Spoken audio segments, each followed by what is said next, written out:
안녕하십니까, 오인환입니다. 반갑습니다. 제가 과거에 증권사와 그 업무들에 대해서 배울 때 그 프론트 오피스라는 말과 그 PBS라는 말을 자주 들었습니다. 간단히 정리하면 증권사는 크게 프론트 오피스와 그것을 서포트하는 그 백 오피스로 나눠지는데, 특히 공매도와 직접 연관이 있지만 상대적으로 베일에 쌓여 있는 그 증권사 PBS 부서에 대해서 쉽게 정리를 해드리겠습니다. PBS에 대해서 왜 알아야 하나요? 몰라도 되긴 하는데, 어디 가서 이제 공매도에 대해서 얘기를 하려면 그러니까 정확히는 그 떠도는 그 소문 말고 제대로 얘기를 하려면 그 알아야 한다고 생각을 합니다. 그리고 특히 그 자기가 투자하는 종목에서 그 공매도가 신경이 쓰인다면 필수 항목입니다. 예, 본론으로 들어가겠습니다. PBS는 직역하면 그 최고의 중개 서비스 정도로 해석되는데, 자산운용사와 같은 그 대형 투자기관이 돈을 많이 벌 수 있도록 모든 업무를 도와주는 서비스 정도로 보시면 됩니다. 돈이 필요하면 돈을 빌려주고, 공매도처럼 주식이 필요하면 대차도 해주고, 신용이 필요하면 이제 신용 보증을 해주기도 하는 이 PBS는 자본금이 그 3조인가 그 4조 이상 되는 증권사에만 허용을 해주는 것으로 알고 있는데, 그렇다 보니 이제 국내에는 모두가 아는 그 삼성, 미래, NH, 신한, 한투, KB 등이 해당 업무를 하고 있습니다. 아무튼 오늘의 주제인 그 PBS는 헤지펀드와 관련이 높고, 또 헤지펀드는 공매도와 관련이 높습니다. 헤지펀드가 뭔가요? 헤지펀드의 정의나 의미가 이제 시대가 흐를수록 조금씩 변했기 때문에 이제 원론적인 답변보다는 이제 지금 현재에서 이제 한마디로 직설적으로 표현하면 일반 사모펀드들보다 훨씬 공격적인 투자에 집중하기 위해서 레버리지 투자, 즉 일반 개인들의 신용거래처럼 자기 원금보다 훨씬 큰 투자를 강행하는데도 상대적으로 법규나 감독기관의 감시에서 자유로운 펀드 정도로 볼 수 있습니다. 애당초 그 미국에서 출발할 때부터 이제 비밀주의를 보장받았기 때문에 펀드의 그 포지션도 비밀, 그러니까 이제 공매도인지 뭐 일반 투자인지도 비밀이고, 뭐 실적이나 전략도 비밀로 운용이 됐습니다. 뭐 지금 한국은 그 정도까지는 아니고 어느 정도 이제 관리나 감독을 받고 있는데, 그래도 이제 다른 펀드나 다른 시스템에 비해서 이제 헤지펀드나 이제 공매도, 그리고 이제 그걸 돕는 이제 PBS는 상당히 이제 폐쇄적이고 비밀스러운 건 사실입니다. 제가 이제 이쪽에 워낙 관심이 많아서 그 아는 증권사 그 분들에게 여러 차례 이제 질문을 하고 대화를 했는데, 일단 PBS 부서나 업무에 대해서는 자세히 모르고, 또 관련 부서가 워낙 폐쇄적이라 질문을 포함한 이제 소통이 잘 안 된다고 하더라고요. 그래서 제가 이제 증권사 PBS에 대해서 느끼는 거는 그 공매도 시스템처럼 상당히 이제 비밀스럽고 폐쇄적이기 때문에 일단 그것만으로도 이제 뭐 관련 법규나 감시로부터 상당히 자유롭다. 그러니까 이제 오픈돼서 감시되는 것보다는 상대적으로 어떤 조작이나 이제 범죄가 일어날 확률이 높다는 관점이기 때문에 사실 이 주제로도 할 얘기가 산더미 같은데 오늘은 일단 넘어가겠습니다. 아무튼 일단 헤지펀드는 주식에만 투자를 하는 건 아니고 뭐 금, 원유, 곡물 등의 이제 실물 투자도 하고 화폐에도 투자를 하기 때문에 종종 이제 그 대형 헤지펀드들 때문에 뭐 한 국가의 환율이 요동친다고 하는 경우도 있습니다. 그 얘기는 뭐냐? 글로벌 헤지펀드들의 자금 규모가 상상을 초월한다는 얘기입니다. 그렇게 안 그래도 초월하는데 그 PBS의 지원까지 받으니까 일반 투자 세력과 1대1로 붙으면 거의 다 헤지펀드가 이깁니다. 그래서 여러분들이 공매 세력과 일반 세력이 싸우는 종목을 볼 때는 결국 그 주가가 하락하는 경우가 많았을 겁니다. 그리고 참고로 단순하게 그 한 종목의 주가가 문제가 아니라 그 미국의 그 한 헤지펀드는 그 2013년인가 그 아르헨티나 그 국채를 탕감해주고 국가 그 재무 구조 조정에까지 간섭을 하면서 심지어 이제 군함까지 압류하는, 그러니까 한 나라의 그 군함까지 압류하는 행동도 서슴지 않았습니다. 그러니까 뭐 돈이면 국가고 뭐고 다 조지겠다 하는 그 포지션이 알려지면서 헤지펀드에 대한, 그리고 이제 그들이 하는 공매도에 대한 이미지가 시장에서 완전 쉐시 됐죠. 지금부터 할 얘기는 그 여러분들이 만약 처음 듣는다면 상당한 충격을 받거나 아니면 뭐 에이 설마 그 정도까지 그러겠어 하면서 안 믿을 수도 있어요. 일단 공매도는 그 특정 비율을 충족하지 않으면 보고를 하지 않아도 됩니다.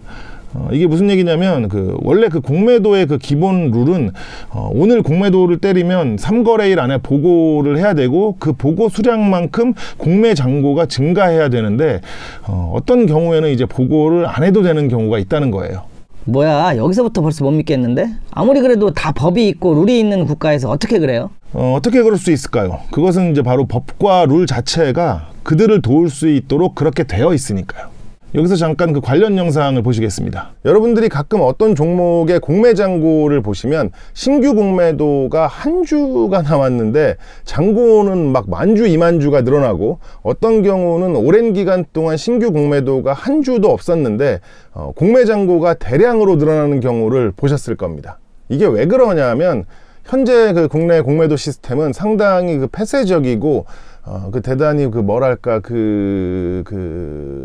같습니다. 예를 들어 오늘 어떤 종목에서 10주의 공매도를 했습니다. 그러면 2거래일이 지나고 3거래일째 보고를 하게 되어 있는데, 모든 공매도를 보고해야 되는 게 아니고 특정 조건에 걸리는 경우에만 보고를 하면 되는 이상한 시스템이라는 거죠. 일단 해당 종목 전체 주식수의 0.5% 미만의 공매도는 보고를 하지 않습니다.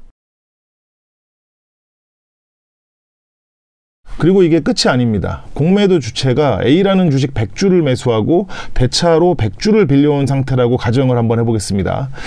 이후 그 100주의 공매도를 때림으로 앞에서 얘기한 그 보고 의무에 충족했다고 해도 현물 100주를 들고 있기 때문에 그 이상 추가로 공매도를 하지 않는 한 보고 의무가 없습니다. 그렇기 때문에 이제 보유 중인 현물과 대차 수량을 관리하면서 공매도를 때리면 그 시장에 공개되는 공매 잔고를 속일 수 있다는 겁니다. 아무튼 이런 시스템 때문에 여러분들은 그 공매도 잔고 자료에서 이런 골 때리는 장면을 보셨을 겁니다. 자료 화면에서처럼 실제 공매도는 몇 주 안 되는데 잔고는 막 몇천 주, 몇만 주씩 늘어나죠. 공매도를 한 주만 했는데도 기존 공매도와 합산해서 앞서 말한 보고 의무 비율에 충족했다면 기존에 보고하지 않았던 물량까지 한 번에 다 보고를 했기 때문입니다. 그리고 이렇게 신규 공매도가 하나도 없는데 잔고가 늘어나는 경우는 보유하고 있던 현물 매도로 인해서 차입 물량, 기존 공매도 물량과의 비율이 변경됐기 때문에 보고 의무가 발동했을 확률이 높습니다. 즉 여러분들에게 공개된 그 종목의 공매도 잔고와 실제 공매도 수량은 큰 차이가 있을 확률이 무지하게 높다는 얘기입니다.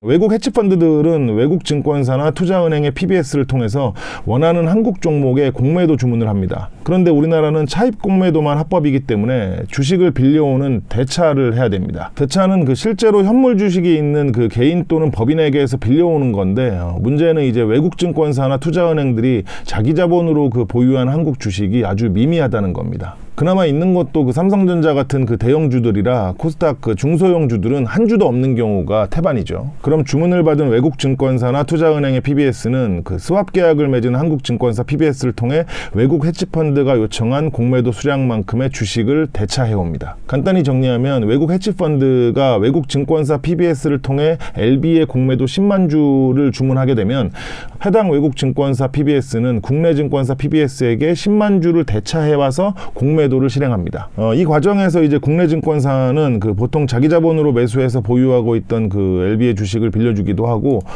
만약 모자르거나 없으면 개인 또는 다른 법인들에게 대차를 해와서 다시 대차를 해주는 시스템입니다. 근데 이제 이 과정에서 처음 대차, 중간에 대대차 등의 수량들이 모두 대차 잔고로 누적되기 때문에 우리가 보는 이제 잔고와 실제 대차 수량은 다를 수 있는데, 이제 이런 게 다 은밀하게 뭔가를 할 수 있는 환경이기 때문에 개인적으로는 대대차와 대차를 구분할 수 있게 시스템을 바꿔야 된다고 생각합니다. 아무튼 이렇게 이제 외국 헤지펀드들이 국내 종목의 공매도를 때리면 그 공시 주체는 이제 해당 헤지펀드들이 아니라 주문을 받고 실행했던 이제 외국계 증권사, 투자은행으로 잡히게 되는데, 그게 바로 이제 모건 스탠리, 메릴 린치, 골드만삭스 등이기 때문에 사실상 진짜 공매도 주체는 시장에서 이제 숨겨질 수 있는 거죠. 그 얘기는 이제 국내 투자회사들이 해외 법인을 설립하거나 아니면 해외 증권사의 공매도 주문을 넣으면 외국계 공매도로 보이게 할 수도 있지 않을까요? 그리고 참고로 국내 종목의 공매도를 하는 주체에서 국내 증권사나 운용사가 잘 나타나지 않는 편인데, 그 이유는 일부에서 알려드린 대로 국내 대형 증권사나 운용사들은 일반적으로 국내 종목의 현물 주식을 많이 보유하고 있기 때문에 보고 의무가 없는 경우가 많기 때문입니다. 꼭 개별 종목에 대한 직접 매수가 아니더라도 공매도 종목이 포함된 롱포지션 ETF 등을 운용하는 증권사나 운용사라면 그 수량에 따라서 공매도 공시 의무가 사라지게 되는 겁니다. 즉 대한민국 공매도 공시제도와 증권사 PBS 시스템 등은 기관임에도 불구하고 실제 투자 주체가 드러나지 않기 때문에 상당히 은밀한 뭔가를 할 수 있는 환경이라는 겁니다. 그러다 보니까 이제 라임 사태처럼 대형 사고가 터지거나 아니면 이제 불법 공매도 관련 전수조사가 아니면 그들의 범죄 행위가 드러나는 경우는 거의 없습니다. 그리고 막상 단속이 돼도 뭐 처벌 수위가 막 죽도록 낮기 때문에 사실상의 실효성도 없고요. 그런데 문제는 이제 공매도 관련 불법들은 이제 걔들 수익도 문제인데 그 종목에 따라서는 그 해당 공매도 때문에 이제 시장에 큰 영향을 준 경우도 많은데 그러니까 주식의 특성상 되돌릴 수가 없기 때문에 그러니까 그것 때문에 이제 피해를 본 투자자들을 확인하기도 어렵고 뭐 보상도 어렵기 때문에 처벌 수위가 더 강력해져야 된다고 생각을 합니다. 주문 금액의 최대 100%가 아니라 최소 100%로 바꿔야 될 것 같고, 관련자나 책임자는 당연히 구속이고, 그리고 그 규모가 크거나 이제 뭐 고의성이 이제 입증되는 경우는 해당 증권사의 영업 정지까지 내려져야 된다고 생각을 합니다. 병신 같은 공매도 시스템. 일단 기본적으로 여러분들이 알고 있는 내용은 이런 것들일 겁니다. 공매도는 자동으로 전산 처리되는 게 아니라 수기로 보고를 한다더라. 시스템적으로 애당초 무차입 공매도나 업택룰 위반을 막을 수 없다더라. 그런데 좀 더 깊이 들어가 보면 이런 건 진짜 그 병신의 일각이고 실제로는 더 병신 같은 상황들이 많이 있습니다. 그쪽 관계자들은 뭐 맨날 하는 말이 뭐 이제는 시스템이 많이 개선돼서 완전 뭐 수기도 아니고 또 무차입이나 업택룰도 쉽게 할 수 없도록 그 증권사들마다 개선 중이라고 하는데 실제로는 여전히 갈 길이 아직 멉니다. 아무튼 오늘은 제가 이런 그 기본적인 그 병신 시스템 외에도 그 실제로 어떤 식으로 불법 또는 그 편법 공매도가 일어나는지를 아주 자세하게 알려드리도록 하겠습니다. 첫 번째로 공매도 프로세스 자체의 문제인데 이해를 돕기 위해서 이제 가상의 주체들로 예를 들어 설명을 하겠습니다. 미국에 있는 그 메이트에셋이라는 운용사가 실버만닥스라는 증권사 PBS에 증거금을 내고 한국의 어떤 종목에 10만 주의 공매도 주문을 합니다. 그런데 한국은 무차입 공매도가 불법이기 때문에 실버만닥스라는 IB는 해당 주식 10만 주를 직접 들고 있어야만 합니다. 뭐 삼성전자 같은 대형 종목들은 여러 가지 목적으로 이미 매수를 해서 들고 있을 수도 있지만 일반적인 그 중소형 종목들은 안 들고 있기 때문에 그 스왑 거래가 체결되어 있는 그 국내 증권사 PBS에 대차를 요청하게 되고, 요청을 받은 국내 증권사 PBS는 자기들이 들고 있던 주식을 보내주거나 뭐 모자라면 다른 곳에서 대차를 해온 뒤에 실버만닥스에 보내줍니다. 이제 실버만닥스는 메이트에셋이 요청한 공매도 주문을 실행하기 시작하는데 여기서부터 이제 이상한 상황이 시작됩니다. 왜냐하면 공매도 주문이 체결되기 시작하는데 일단 시스템적으로 그게 공매도인지 그게 일반 매도인지 구별을 할 수가 없거든요. 그런 환경에서 실버만이 해당 종목에 공매도를 하고 해당 수량을 자발적으로 보고를 하면 이제 여러분들이 보시는 공매도 잔고가 그만큼 늘어나는 환경입니다. 그런데 이후에 주가가 상승을 했다면 메이트에셋은 공매도 물타기를 요청하고 요청을 받은 실버만닥스는 남은 5만 주를 추가로 공매도할 겁니다. 그런데도 불구하고 해당 종목의 호재가 이어지면서 주가가 계속 올라갔다면 어떻게 될까요? 상황에 따라 다르지만 메이트에셋의 손실이 특정 비율 이상으로 커지면 실버만닥스는 메이트에셋에게 더 많은 증거금을 요구하게 되는데, 필요한 만큼 증거금이 채워지지 않으면 그 개인들의 그 신용 반대 매매처럼 최악의 상황이 발생하게 됩니다. 그런데 여기서 만약 그 메이트에셋과 실버만닥스가 업무적으로 서로의 이득을 위한 오랜 협력 관계라면 어떻게 될까요? 아니면 세계적인 대형 IB들처럼 대차부터 매도 주문까지 자체적으로 다 처리할 수 있는 대형 증권사라면 어떻게 될까요?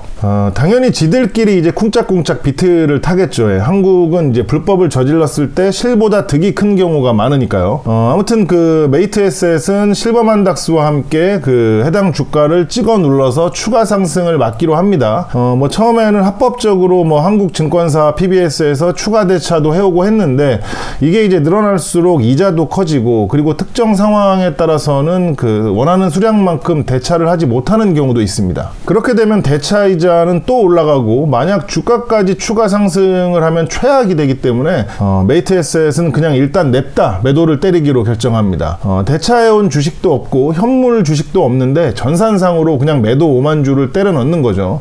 이런 얘기를 처음 듣는 분들은 그게 이제 말이 되냐고 뭐 하시는 분들도 있을 거예요. 왜냐면 그 통장에 돈이 없는데 인출이 되는 거랑 똑같은 거거든요. 사실 제가 이 얘기를 진짜 옛날부터 해왔는데 그때는 당시에는 이제 안 믿는 사람들이 많았었는데, 그런데 이제 다행히 그 삼성증권에서 그 유령 주식 사태가 터지면서 증명이 됐습니다. 아무튼 현물도 없고 대차도 없지만 공매도 5만 주가 실행됩니다. 그리고 이제 운이 좋아서 며칠 안에 대차를 해오면 날짜를 좀 고쳐서 이제 보고를 하던가, 만약 그 사이에 주가가 크게 내려갔다면 뭐 5만 주 이상을 매수해서 이제 보고 의무를 피해갈 수도 있습니다. 왜냐하면 그 국내 공매도 그 보고 규정상 들고 있는 현물이 공매도보다 많으면 보고 의무가 없어지거든요. 아무튼 그런데 대차도 못 구하고 주가도 안 내려가서 현물을 못 샀다면 어떻게 될까요? 그렇게 되면은 일단 최종적으로 무차입이 확정이 되는 겁니다. 사실 원칙적으로는 대차를 하지 않고 공매도를 때린 시점부터 무차입이 되는 건데, 그 시점부터 이제 바로 적발할 수 있는 시스템이 없기 때문에 현실적으로는 그 대차 또는 그 현물 잔고 수량이 공매도 수량보다 적다는 게 이제 확인되는 시점부터가 이제 무차입이 되는 겁니다. 이 얼마나 병신 같은 시스템입니까 이게. 그러니까 이거를 일반 은행 계좌로 비유하면 여러분들의 통장에 100만 원이 있는데 여러분들 양심에 따라서 100만 원만 인출할 수도 있고 150만 원을 인출할 수도 있는 상황이라고 보시면 됩니다. 그런데 이제 여러분들이 150만 원을 좀 부당하게 인출해 가도 당장 알 수 있는 방법이 없기 때문에 은행이 그 사실을 알기 전에만 다시 50만 원을 채워 놓으면 아무 문제도 없는 그런 상황이 되는 거죠. 그런데 이번에 현실에서는 더 병신 같은 상황이 적발됐습니다. 아까 앞에서 그 자체적으로 대차부터 공매도 주문까지 올인원으로 할 수 있는 IB들이 있다고 했는데, 실제로 이번 그 적발 사례를 보면 그런 상황이 그대로 나옵니다. 이번에는 그 보다 쉬운 그 이해를 돕기 위해서 구체적인 예를 들어보겠습니다.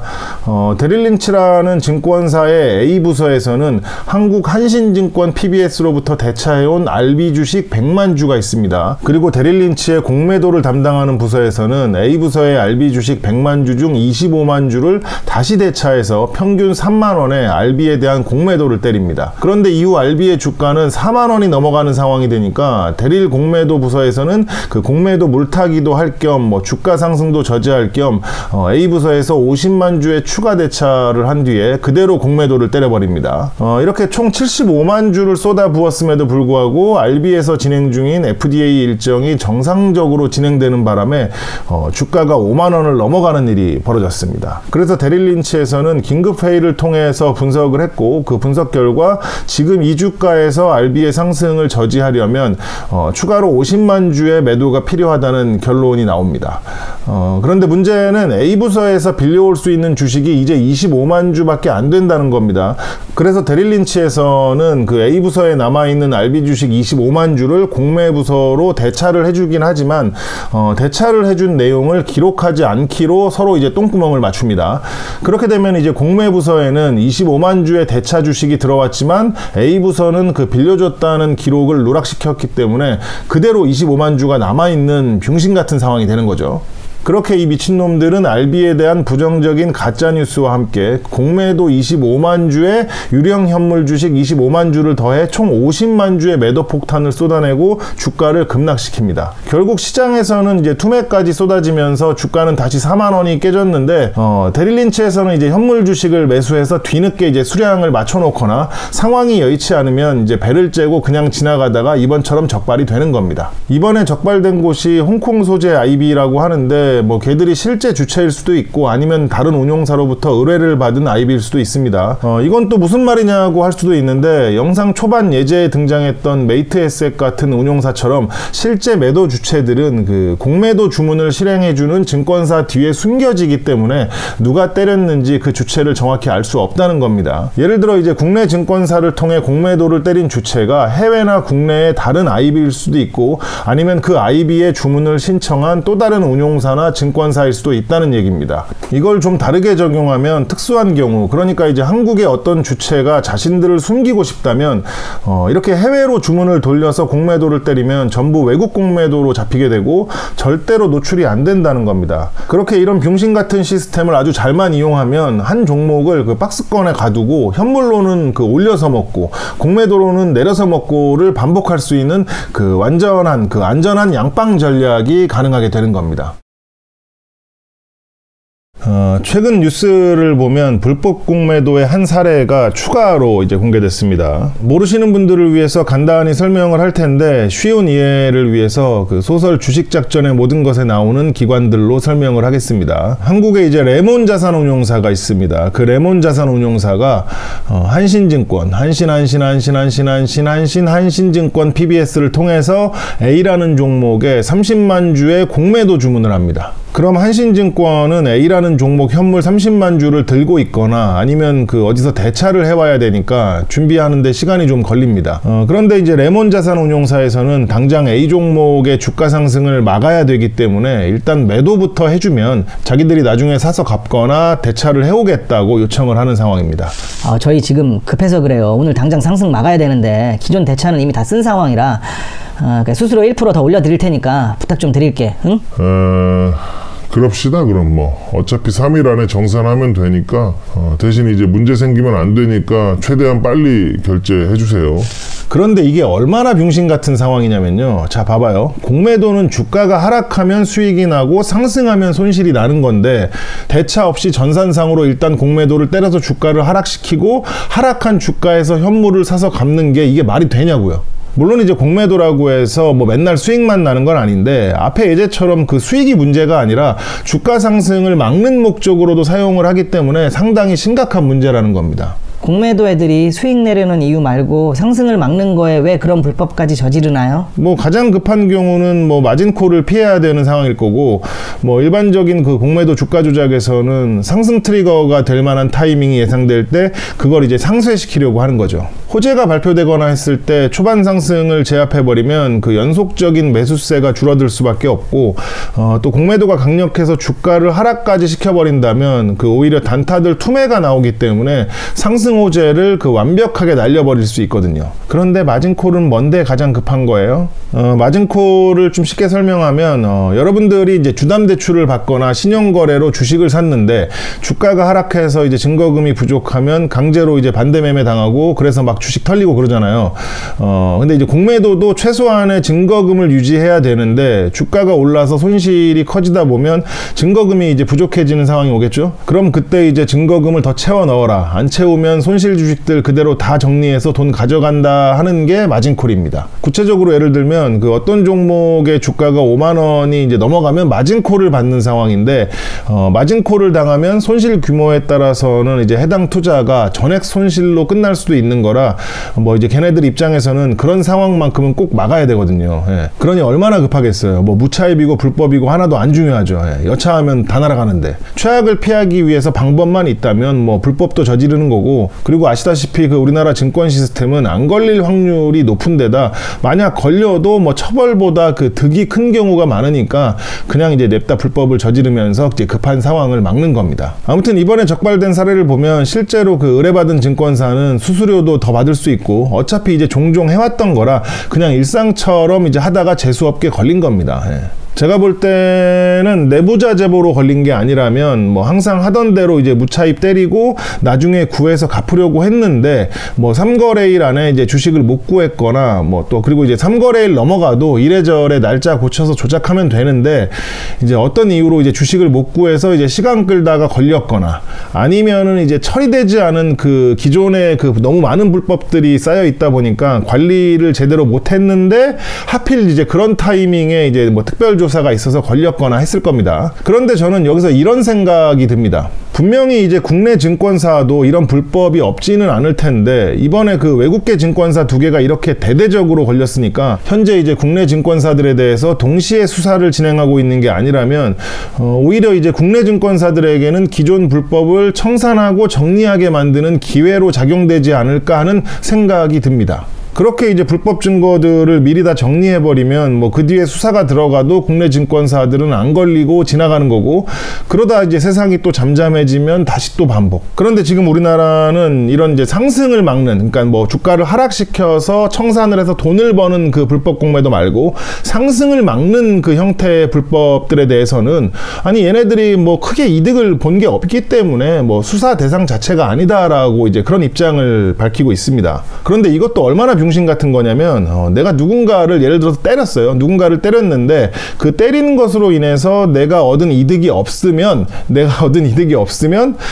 이제 불법이 아니다. 예, 처벌을 안 한다. 뭐 수사도 안 한다라는 거죠. 당장 얘네들이 뭐 주가 하락을 시켜서 뭐 정산을 해서 수익을 본 건 없지만 만약에 이대로 올라가서 마진콜 당해버리면 뭐 증거금을 더 채워 넣어야 된다거나 아니면 뭐 주식이 쓸려 나간다던가 해서 어쨌든 그 손실에 대한 그런 부분을 막기 위해서 한 건데 그럼에도 불구하고 얘네들이 돈을 벌지는 않았으니까 예, 그거는 뭐 불법이 아니다. 뭐 수사 대상이 아니다라고 이제 하고 있는 거니까 이거는 사실 진짜 할 말 많은데 다음에 해야겠다 이거는. 에이씨. 사실 제 방송을 보시던 분들 중에는 이미 그 주식 중수 이상 분들이 많긴 한데 불법 공매도 뭐 사모펀드 뭐 대주주 지분 등에 관련된 것들은 대충 알고 있는 분들도 꽤 되더라고요. 아무튼 그래서 오늘은 그 공매도 관련 내용들을 통해서 뭐 공매도의 기본적인 시스템 그리고 차입, 무차입, 뭐 대차, 업팅룰, 증권사 PBS 부서 등에 대한 아주 기초적인 것들을 알려드리도록 하겠습니다. 먼저 공매도는 그 숏셀링, 숏스탁 셀링이라고도 합니다. 빌공에 매도가 붙은 거니까 빈 걸 판다. 이걸 다시 말하면 없는 걸 판다. 없는데 어떻게 팔아요? 없는데. 이건 그냥 외우세요. 기관들의 주식 시스템에서는 그 보유 주식이 없어도 전산상으로 매도 주문을 낼 수 있도록 그렇게 시스템이 되어 있습니다. 아무튼 뭐 진짜 아무것도 없는데 매도를 하는 건 이제 무차입 공매도라고 하고요. 주식을 어디서 빌려온 다음에 매도를 하는 건 차입 공매도라고 합니다. 일단 한국은 무차입은 불법이고 차입 공매도만 허용을 하고 있습니다. 그래서 어떤 주체가 공매도를 하려면 개인이나 이제 기관으로부터 주식을 빌려와야 되는데 그걸 이제 다른 말로 주식을 대차해 온다라고 하는 거고 뭐 또 빌려준 사람은 대차를 해줬다라고 하겠죠. 아무튼 예를 들어서 정리를 하면 뭐 레몬 자산운용사에서는 한신증권을 통해서 그 가나다 산업에 공매도를 하려고 합니다. 그럼 이제 공매도 실제 주체는 레몬 자산운용사가 되는 거고 한신증권은 수수료를 받고 공매도 업무를 대행해주는 대행기관이 되는 겁니다. 참고로 이런 공매도 업무를 대행하는 부서가 증권사의 PBS 부서입니다. 그렇게 한신증권 PBS 부서는 다른 기관으로부터 가나다 산업의 주식 10만 주를 대차해왔는데 대차, 즉 빌려왔기 때문에 당연히 그 빌린 기간만큼 수량에 대한 이자를 계속 내야 됩니다. 아무튼 그렇게 주식을 빌렸다는, 대차를 했다는 기록을 남기고 현재 주가 3만원에서 공매도를 시작합니다. 참고로 일반적인 공매도는 업팅룰이라는 규정을 지켜야 되기 때문에 현재가 위에 있는 매도 호가에만 매도 주문을 넣을 수 있고 매수 호가로 주문을 넣으면 안 됩니다. 즉 공매도는 직접 주가를 하락시키는 매도를 해서는 안 된다 하는 게 업팅룰 규정입니다. 더 쉽게 설명 안 되나요? 이거보다 더 쉽게 그러니까 이제 매도를 할 때 매수 주문이 걸려 있는 곳에 주문을 넣어서 바로 주문이 체결되면 안 된다는 얘기입니다. 즉 일반 공매도는 매도 호가 쪽에만 주문을 넣고 누군가가 그걸 매수해서 사는 것만 합법이다라고 하는 게 업팅룰 규정입니다. 그런데 그게 이제 실시간으로 업팅룰을 지키는지 확인도 안 되고 심지어 그게 공매도인지 뭐 일반 매도인지도 구별이 안 되는 시스템이기 때문에 실시간으로 적발은 할 수가 없다고 보시면 됩니다. 아무튼 한신증권의 PBS에서는 오늘 그 가나다 산업에 평균 1만 원에 그 5만 주의 공매도를 때려 부었고 주가는 이제 9,000원으로 하락 마감을 했습니다. 그리고 다음 날도 가나다 산업에 대한 추가 공매도 5만 주를 평균 9,000원에 때려 부으면서 대차해온 10만 주를 모두 소비했습니다. 결과적으로 보면 1만 원에 5만 주, 9,000원에 5만 주니까 평균 9,500원에 10만 주를 매도한 꼴이 되는 거죠. 그리고 며칠 뒤 주가를 보니까 주가가 6,000원까지 하락을 했는데 그 과정에서 이제 한신증권 PBS에서는 고객인 그 레몬 자산운용사의 요청에 따라서 평균 7,000원에 10만 주를 매수해서 대차해온 주식을 모두 갚아버렸습니다. 자, 그럼 결과적으로 빌려온 주식 10만 10만 주를 평균 9,500원에 매도해서 현금 9억 5천만 원이 생겼는데 대차해온 주식을 상환하기 위해서, 그러니까 갚기 위해서 매수한 10만 주는 평균 7,000원에 매수했으니까 매수 금액은 7억 원밖에 들지 않았습니다. 즉 남은 차액 2억 5천만 원이 해당 공매도로 챙긴 수익이 되는 겁니다. 여기까지 질문 있으신 분? 그런데 이게 왜 다들 자꾸 문제라고 하는 건가요? 이런 합법적인 공매도는 문제가 없습니다. 물론 이제 공매도라는 제도 자체에 대한 문제점을 원론적으로 파고들 수는 있는데 거기까지 들어가면 우리는 모두 머리가 터지기 때문에 오늘은 패스하도록 하겠습니다. 아무튼 앞서 설명한 합법적인 공매도는 이제 문제가 없는데 요즘 자꾸 뭐가 문제라고 하는 걸까요? 뭐가 얼마나 문제길래 뭐 전수조사를 한다, 뭐 역대급 처벌을 하겠다 하는 거고, 또 오랜 개인 주주들은 공매도 타도, 공매도 척결을 왜 외치고 있는 걸까요? 그건 바로 불법 공매도가 너무 판을 치기 때문입니다. 불법 공매도에는 어떤 게 있나요? 먼저 앞에 설명 중에 이제 공매도에는 주식을 빌리지 않고, 그러니까 대차하지 않고 냅다 전산상으로 매도를 때리는 무차입 공매도가 있고, 주식을 대차한 뒤에 대차한 수량만큼만 매도를 하는 차입 공매도가 있다고 알려드렸습니다. 그런데 이제 우리나라는 그 과거 성도 ENG 사건 이후로 무차입 공매도는 전면 금지가 됐습니다. 그런데 그럼에도 불구하고 주식을 빌리지 않고 그냥 전산상으로 매도를 때려 넣는 그 불법 행위를 하는 새끼들이 여전히 있다는 거예요. 최근 적발된 것도 그렇고, 여러분들이 지금 네이버에서 불법 공매도 뭐 무차입이라고 검색해 보시면 모르고 지나간 뉴스들 많이 나올 거고, 거기에는 이제 모두가 아는 증권사들 이름도 있을 겁니다. 그런데 무차입 공매도를 왜 하는 건가요? 무차입 공매도를 하는 이유로는 몇 가지가 있는데, 이제 앞선 이 방송에서 다룬 내용이기도 한데, 완전 초보분들을 위해서 다시 한번 최대한 쉽게 이제 설명을 해드리겠습니다. 첫 번째로 엄청 급하게 공매도를 때려야 되는데 주식을 빌려오기가 어려운 상황, 즉 원하는 수량만큼, 필요한 수량만큼 주식을 대차해올 수 없을 때 무차입 공매도를 합니다. 엄청 급한 경우는 어떤 경우인가요? 일단 공매도에 대한 마진콜 위험이 있을 때겠죠. 마진콜은 원래 증거금이 부족해질 때 주식이나 돈을 빌려준 쪽에서 증거금을 더 채워 넣으라고 전화를 하는 건데, 그때 증거금을 더 채워 넣지 못하면 강제로 이제 담보를 청산해서 가져가게 됩니다. 증거금은 뭔가요? 오늘 방송에 언급되고 있는 증거금을 쉽게 설명하면, 그러니까 여러분들이 예를 들어 3천만 원의 가치가 있는 어떤 물건, 보석이나 명품 그런 걸 누군가한테 맡기고 2천만 원을 빌려왔다고 가정을 해볼게요. 그런데 이제 빌려주는 쪽에서는 여러분들이 가져온 보석이나 명품 가방의 가치를 3천만 원이 아니라 2,400만 원으로 책정하고 빌려줬기 때문에 나중에 혹시라도 이제 그 가치가 2,400만 원 아래로 내려가게 되면 그 금액만큼 이제 빌려간 돈을 갚던가, 아니면 새로운 보석이나 명품을 추가로 맡겨야 된다고 합니다. 그러니까 시간이 흘러서 그 맡긴 명품 가방의 가치가 만약 2,300만 원이 되면 100만 원을 갚던가, 아니면 이제 그 정도 가치의 명품을 또 맡겨야 된다는 거죠. 이런 상황에서 돈을 빌려준 사람이 설정한 담보의 가치가 증거금이라고 보면 되는데, 만약 담보인 명품의 가치가 2,399만 원이 되면 증거금보다 만 원이 모자란 상황이 되잖아요. 그렇게 되면 돈을 빌려준 사람이 여러분들에게 내일까지 그 모자란 만 원을 갚던가, 아니면 다른 담보를 추가로 맡겨야 된다고 전화를 하는 게 마진콜입니다.